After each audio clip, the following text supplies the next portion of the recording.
This is what we're calling the master power switch. It's just right here to the inside left of the cabin door. And it has two settings, on and off. And these words can be a little bit confusing. So what you want to basically think of is when it's turned to on, the cabin is running on battery power. And the battery is right here under where I'm sitting on this second step.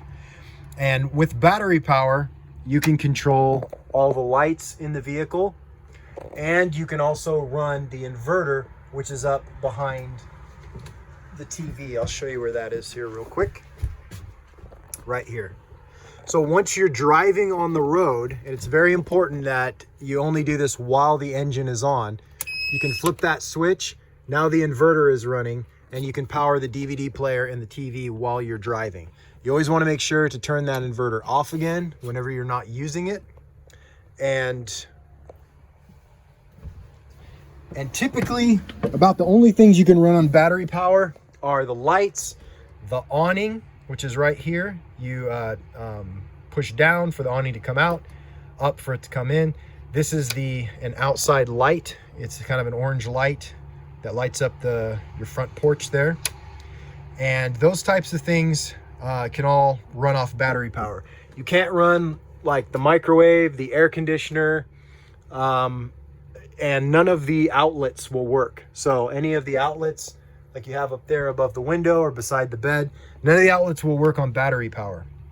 You have to be hooked up to shore power or be running off of the generator in order for those things to work.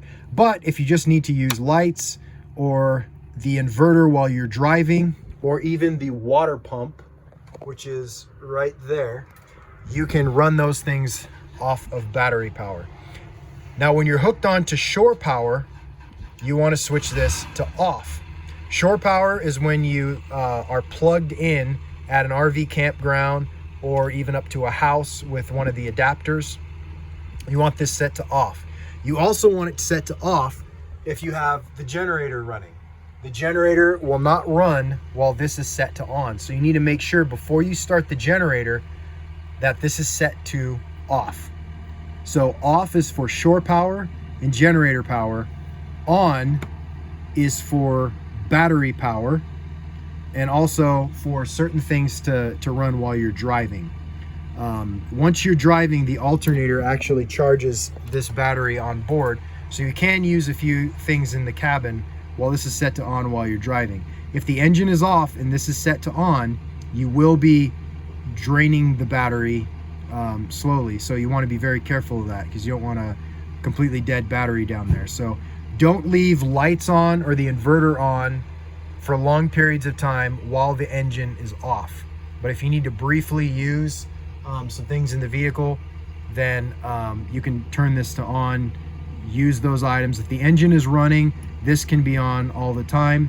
Still, watch your lights, any electrical devices, and make sure that you're not just, using tons and tons of power, which you really can't. I mean, you got the lights and the inverter.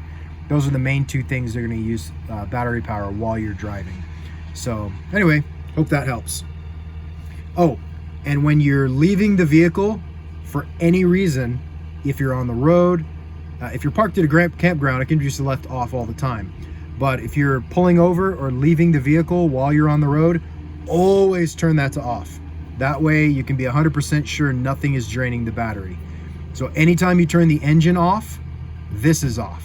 Just think of it that way. Engine off, master power switch off.